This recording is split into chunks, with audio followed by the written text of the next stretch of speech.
ये कहानी है रियाद की।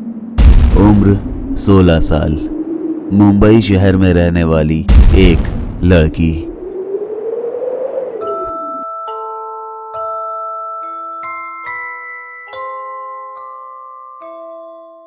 हमारे साथ ये हादसा तकरीबन 4 साल पहले हुआ था। मैं, मेरी माँ और मेरा छोटा भाई, हम तीनों अपने मामा के घर जा रहे थे। हमारे साथ डैड नहीं थे क्योंकि वो शहर से बाहर किसी दूसरे काम से गए हुए थे। और जब हम रेलवे स्टेशन पर पहुँचे तो हमारी ट्रेन आ चुकी थी और वो बस जाने ही वाली थी, इसलिए हम जल्दी जल्दी में लगेज कंपार्टमेंट में बैठ गए। अजीब बात थी कि वहाँ कोई नहीं था, वो बिल्कुल खाली था, इसलिए हम तीनों चुपचाप एक साथ एक जगह पर बैठ गए। अजीब सा सन्नाटा था उस दिन, एक अजीब सी खामोशी।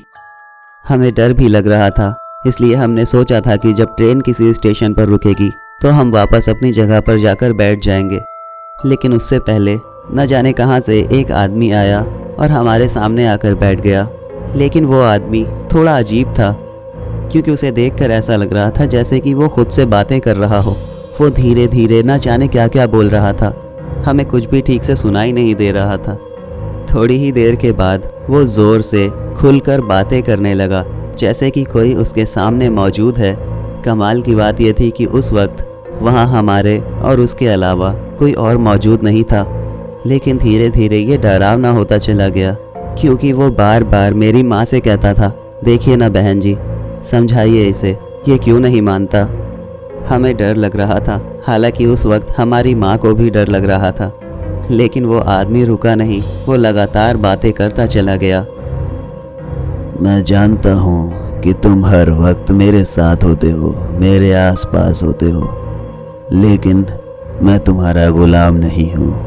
तुम्हारे कहने पर मैं कुछ नहीं करूँगा, मैं वही करूँगा जो मेरा दिल कहेगा।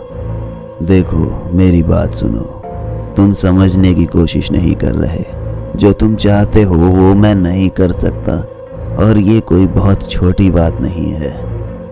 बहन जी, समझाइए ना इसे, ये क्यों नहीं समझना चाहता।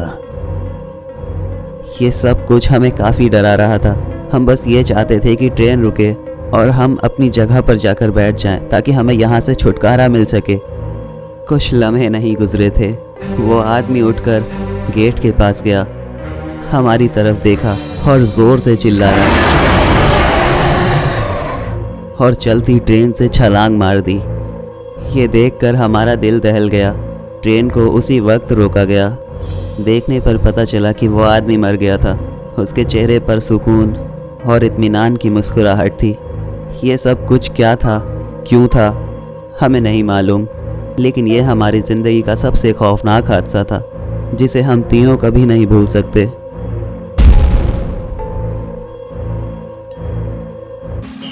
हाय एवरीवन, उम्मीद है कि वीडियो अच्छा लगा होगा। तुम सब भी मेरे वीडियोस का हिस्सा बन सकते हो। अगर तुम्हारे साथ भी कुछ ऐसा हुआ है जिसे तुम अब तक भूल ना पाए हो तो मुझे ये बता सकते हो tafstories@gmail.com पर। लेकिन इन सब के बाद अभी के लिए वीडियो को लाइक करना है और शेयर करना है। अगर आप नए हो और सब्सक्राइब नहीं किया है तो सब्सक्राइब करना है। और इन सब के अलावा तुम मुझे फॉलो कर सकते हो मेरे इंस्टाग्राम अकाउंट पर या फिर मेरे फेसबुक पेज पर, लिंक डिस्क्रिप्शन में दिया हुआ है। फिर भी तुम सर्च कर सकते हो द एनिमेशन फीवर, मैं तुम्हें मिल जाऊंगा कहीं भी। तो मुलाकात होगी अगली बार तुम में से किसी एक की कहानी के साथ। तब तक के लिए बाय।